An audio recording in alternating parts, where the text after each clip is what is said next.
you ever had a computer that won't boot up? Well, that pretty much makes it worthless now, doesn't it? Well, not really.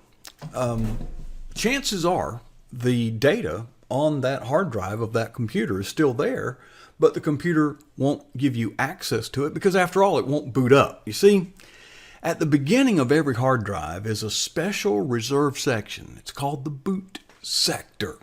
Now, when a computer is powered up, the processor looks at that boot sector to get the instructions in the boot sector on how to load the operating system and get everything going for you. Therefore, it's the boot sector that is the very foundation upon which everything else rests. You know, if your boot sector is bad, it doesn't really matter what else is good on that computer. You're not going to use it. It's going to be worthless. Now, you know, the term boot up, by the way, stems from some colloquialism going back to the notion of pulling oneself up by one's bootstraps. That notion itself symbolizes the importance of the foundation, of the boot, of having a solid foundation on the ground. Now, speaking of boots, you ever watch that show, What Not to Wear?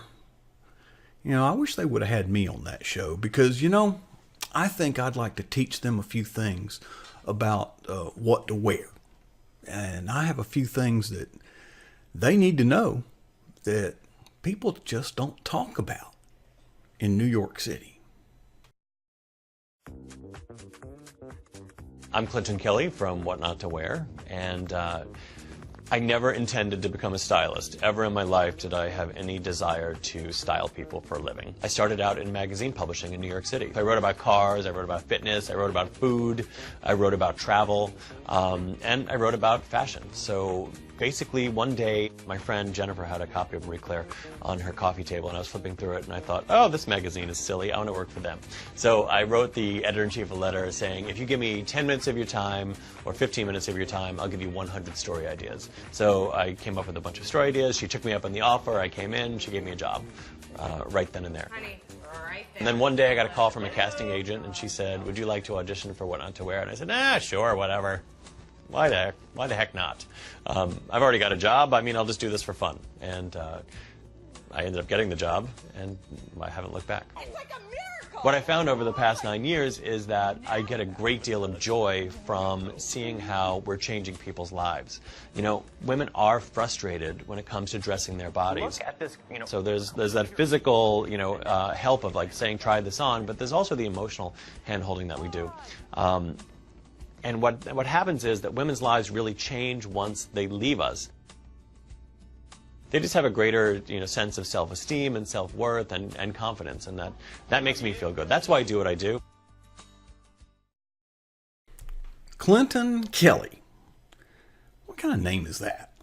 A first name that could also be a last name, and a last name that could also be a first name. You know, we're off to a bad start, aren't we? Clinton Kelly. Let this Southern gentleman tell you a few things that they don't share among men in New York City. Number one, the vast majority of this country is not like New York City. And that's a good thing. Number two, I would not take fashion advice from someone who looks like you. I don't want to look like that. Number three, outside of the streets and the sidewalks and the carpeted offices of New York City, there is this vast and rugged expanse called the United States of America. There's forest and streams and rivers and mountains and plains and rocks and hills. And we call it God's country because that's the way He made it. Now, to navigate this vast expanse of God's country that is not like New York City, men wear boots. You see, we wear boots because they're rugged and they protect our feet. Those are pretty nice shoes you all wear up there in New York City. Problem is, if you were to encounter, broken glass, fire, briars, or for that matter, anything more rugged than the sidewalk or the carpet, you'd be pretty much worthless. You would not in any way be prepared to be that knight in shining armor to come rescue a damsel in distress. And that's what men are put here for, you see. So, Mr. New York City, this is a Wolverine boot. And there's some things you should know about this Wolverine boot. It's made of thick, rugged leather. The skin of a cow. Notice that the boot comes up about 6 inches. That's to provide ankle support. Okay. The laces, see these? Leather, rugged stuff. Okay. The tongue. See how much tongue you got there? See, the tongue is actually sewn to the upper portion, okay?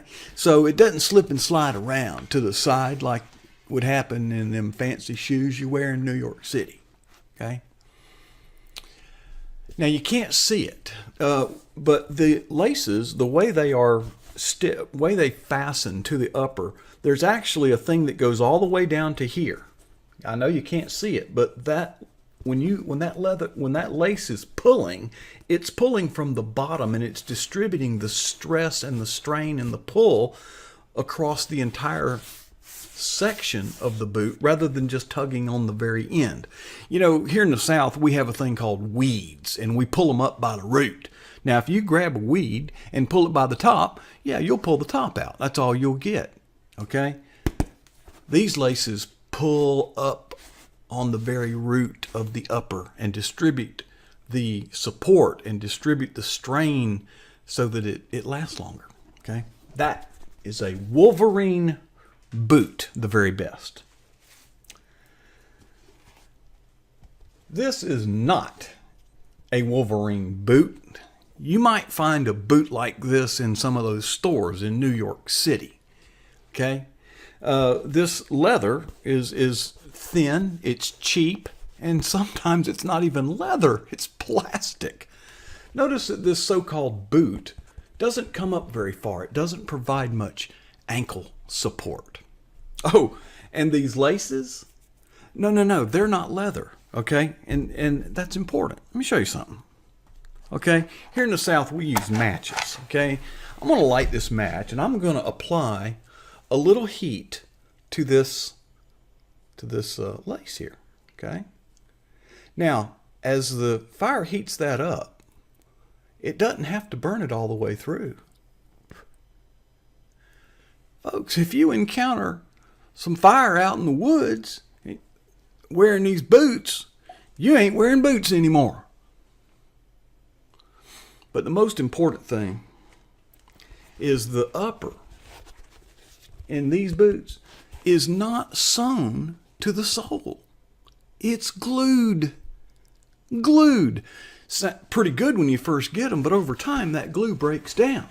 And if you tug on it and you pull on it and you work on it a little bit,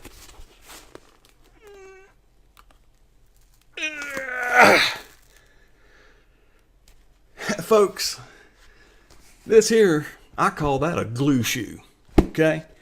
Well, here in the South, if you're wearing a glue shoe, you're going to get your duct tape.